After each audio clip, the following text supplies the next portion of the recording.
Lundi 30 janvier 2023, mesdames et messieurs, merci de rejoindre A30 Télévision pour vous informer. D'abord les titres. À 24 heures de l'arrivée du pape François à Kinshasa, le gouvernement s'active dans les derniers détails pour le bon déroulement du voyage papal. L'une des décisions prises le mercredi 1er février, décréter demi-journée fériée pour permettre aux fidèles de prendre part à la messe que dira le Saint-Père. Le gouvernement de la province du Kasaï oriental lève des options urgentes après l'incendie du marché Bakwadiaga, deuxième grand marché de Bujimaï. Des dégâts matériels énormes ont été enregistrés. Sinistre. Pour le titre, place au développement. Bonsoir. La date du mercredi 1er février décrétée demi-journée chômée dans la ville de Kinshasa suite à l'arrivée du pape François à la capitale congolaise. Décision annoncée à l'issue d'une réunion qu'a présidée le Premier ministre Jean-Michel Samaloukonde dans la soirée du week-end.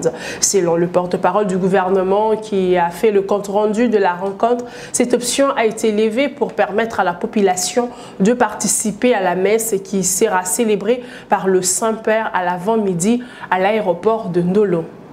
Alors, comme je vous avais dit tout à l'heure, on a commencé la première réunion qui concernait la sécurité de l'ensemble de l'événement, mais dans un contexte général par rapport à la situation du pays aussi. Cette deuxième réunion fait suite à la réunion que le Premier ministre a présidée les jeudis derniers avec l'Église, où nous avions passé en revue tous les derniers détails par rapport à l'événement que nous attendons tous dans les 72 heures qui viennent. Déjà, aujourd'hui, nous pouvons annoncer que la journée du mercredi, qui est la journée de la messe papale, sera une demi-journée. Les heures ouvrables seront plutôt les après-midi pour permettre aux fidèles, les avant-midi, de se rendre au service religieux, mais que ces jours-là, il n'y aura pas classe. Il faut que cela soit bien clair, comme ça, les parents savent que mercredi, il n'est pas question de se stresser pour se lever tôt pour amener les enfants à l'école. C'est une des précisions, une des décisions qui est ressortie de cette réunion. Mais on a eu l'occasion d'avoir un briefing aussi sur la santé, comment elle sera prise en charge, les personnels médicaux mobilisés, les autres dispositions. Évidemment, c'est une réunion qui sera poursuivie parce qu'il y a d'autres détails, notamment la désignation finale des différents points focaux, d'autres petites réunions qui doivent se tenir pour que demain, lorsqu'on va se retrouver, qu'on soit sûr de tout les déroulés et que toutes les dispositions aient été prises pour que cela soit une réussite totale. Le pape François a confirmé à la messe du dimanche au Vatican son voyage à Kinshasa. Le Saint-Père a demandé aux fidèles catholiques de prier pour lui pour que sa visite se déroule dans de très bonnes conditions. Suivez. Chers frères et sœurs, après-demain, je partirai pour un voyage apostolique dans la République du Congo et dans la République du Sud-Soudan. Je remercie les autorités civiles et les évêques locaux pour les invitations. Pour ces visites, je salue les populations qui m'attendent. Ces terres sont éprouvées. La République du Congo souffre surtout dans l'est du pays pour les affrontements armés et pour l'exploitation, alors que le Sud-Soudan, déchiré par des années de guerre, a hâte que les violences s'arrêtent. Des violences qui obligent beaucoup de personnes à vivre à des sans-abri et dans des conditions de grand désarroi. Au Sud-Soudan, j'arriverai avec l'archevêque de Canterbury et un modérateur de l'Assemblée générale de l'Église. Nous vivrons ainsi, ensemble, en tant que frères, un pèlerinage écuménique de paix. À vous tous, je vous demande d'accompagner mon voyage par la prière. Et je vous souhaite à vous tous un bon dimanche. Et s'il vous plaît, n'oubliez pas de prier pour moi. La visite du pape à Kinshasa, c'est une réponse à l'invitation du chef de l'État Félix Tshisekedi, demande formulée par le président congolais lors de son voyage au Vatican en janvier 2023. Retour sur cette rencontre avec la presse présidentielle.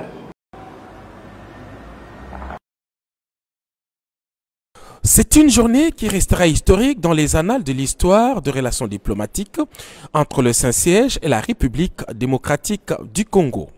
Accueillis dans la cour pontificale de Saint-Damas par le préfet de la maison pontificale, le chef de l'État, Félix-Antoine Tshisekedi Tshilombo et sa suite, ont traversé les compartiments par une procession d'honneur, comme le veut la tradition vaticane. Le pape François est venu lui-même accueillir son hôte des marques, à qui il a témoigné sa proximité affective et la sollicitude du Saint-Siège face à tous les soubresauts que connaît la République démocratique du Congo. Le pape François et le président Félix-Antoine Tshisekedi Tshilombo ont passé 30 minutes de tête-à-tête, délai maximal accordé aux personnalités des hauts rangs. J'ai rencontré une éminente personnalité qui a une parfaite connaissance de notre pays et qui suit de près sa situation sociale et politique, a déclaré le chef de l'État aux médias du Vatican. Aussi a-t-il renchéri avoir formulé de manière officielle l'invitation du pape François à visiter la République démocratique du Congo en 2021, année où le président Félix-Antoine Tshisekedi Tshilombo va prendre la présidence de l'Union africaine. Le Saint-Père s'est montré très favorable à cette invitation et attend de communier avec la communauté chrétienne catholique de la République démocratique du Congo. Au cours de cette audience, le président de la République a félicité le Saint-Père pour ses efforts qu'il ne cesse d'entreprendre pour le retour de la paix en RDC.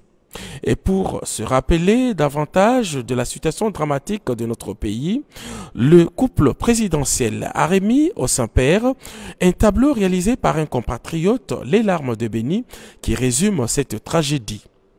L'autre moment fort de cette visite papale aura été l'échange des instruments de ratification de l'accord cadre signé entre le Vatican et la République démocratique du Congo au bureau du secrétaire d'État du Vatican en présence du président de la conférence épiscopale nationale du Congo, Monseigneur Marcel Outembi. Cet accord concordat signé en 2016 vient sceller un rapprochement entre le Saint-Siège et l'État congolais. Le chef de l'État a terminé son séjour par la visite du musée du Vatican. Toute l'histoire séculaire de ces lieux saints lui a été restituée, un moment inoubliable pour le couple présidentiel de la RDC de découvrir la mythique chapelle Sixtine. Dans un autre chapitre, le président de la Commission électorale nationale indépendante a séjourné le week-end à Lubumbashi, au Haut-Katanga, où il a bouclé sa tournée de 5 à 9 provinces de la deuxième ère opérationnelle. Sur place, à la capitale cuprifère, Denis Kadima a visité des centres d'enrôlement et l'entrepôt de la centrale électorale. Suivez. Comme lors de ses précédentes étapes, à Lubumbashi, le numéro 1 de la CENI s'est au préalable entretenu avec les autorités de la province. La rencontre avec le vice-gouverneur de la province du Haut-Katanga, Jean-Claude Kamfoy, a porté sur la sécurisation du processus d'enrôlement et d'identification des électeurs. J'ai visité jusque-là 4 provinces. Celle-ci, c'est la 5e province pour avoir des idées précises sur le processus d'enrôlement des électeurs. Et au-delà de ça, je voulais aussi comprendre comment la sécurité de ce processus est garantie par les autorités provinciales. Denis Kadima a par la suite visité quelques centres au lendemain de son arrivée à Lubumbashi. Il s'est dit une fois de plus satisfait de la maîtrise de l'outil par les personnels. Simplement impressionnant. J'ai vu ils maîtrisent l'outil, parviennent à inscrire les gens très facilement et sans trop de difficultés. Et quand vous voyez même le nombre de personnes enrôlées, maintenant il est quelle heure? Il est presque 12 heures.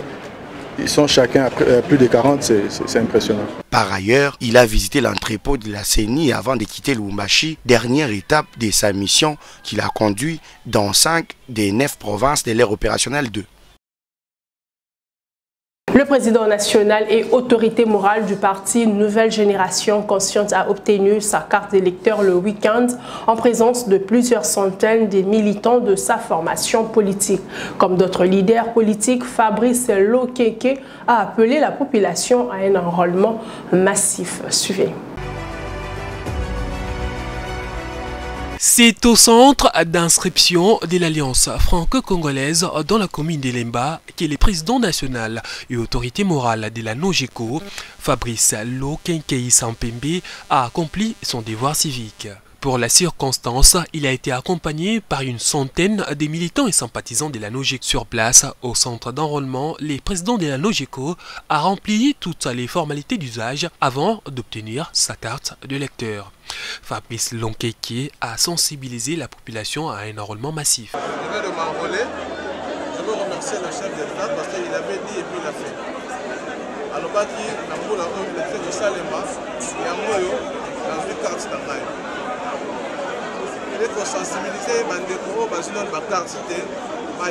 par ailleurs, le président de la NOGECO a remercié les chefs de l'État pour sa volonté de concourir à l'organisation des élections dans les délais.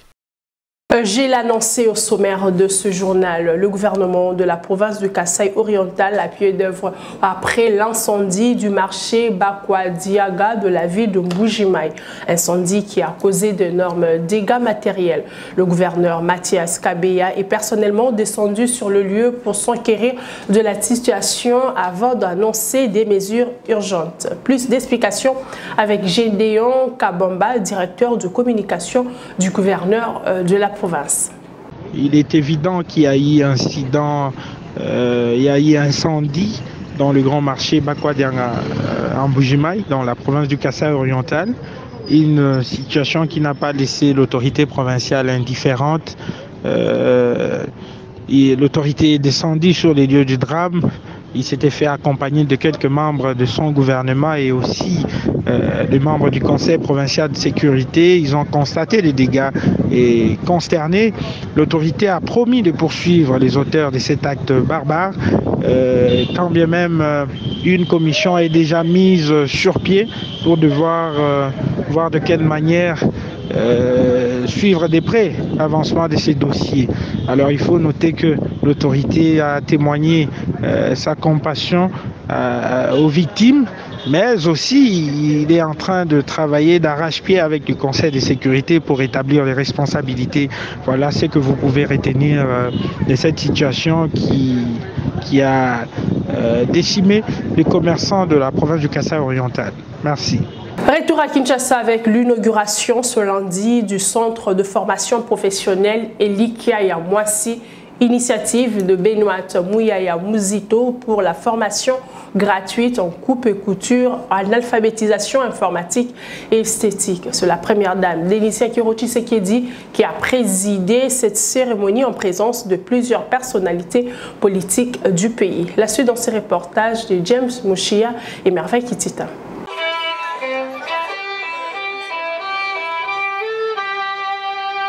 La commune de Bandalungwa est bénéficiaire d'un centre de formation professionnelle dénommé Elikia Mwasi, un projet pilote de l'ONG Hope for Handicap, initiative de Benoît Mouyaya qui a pour ambition de doter des outils de travail aux 500 jeunes filles mères de la ville de Kinshasa qui bénéficieront de la formation professionnelle.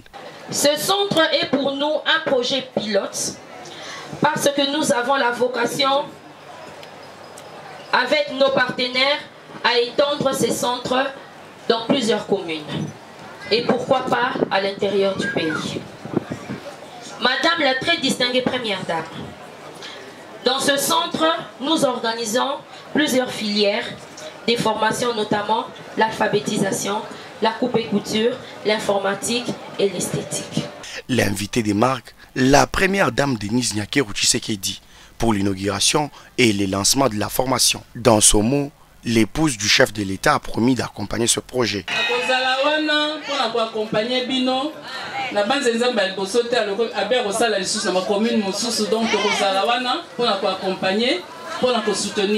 Un motif de joie pour les bénéficiaires de ce programme.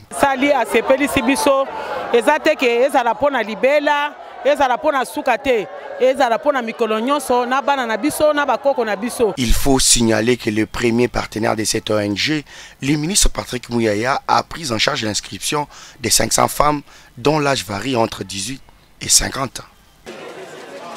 En sport, coup d'envoi de la saison sportive 2022-2023 du championnat provincial de basketball de Kinshasa.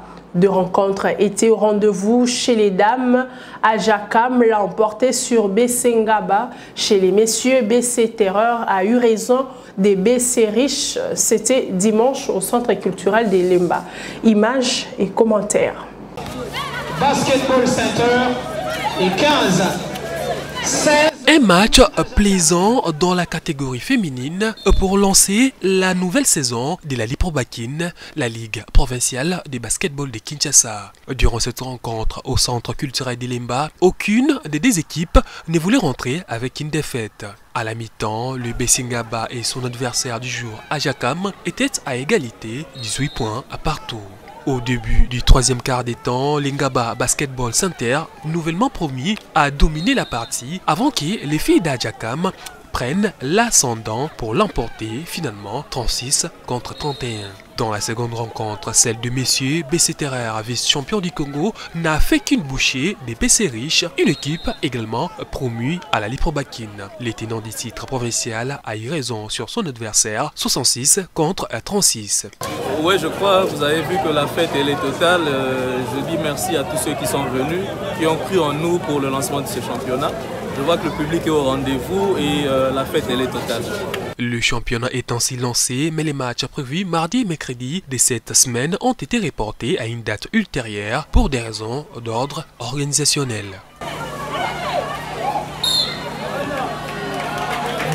C'était l'essentiel de l'actualité. Merci de nous avoir suivis. Restez branchés à nos programmes.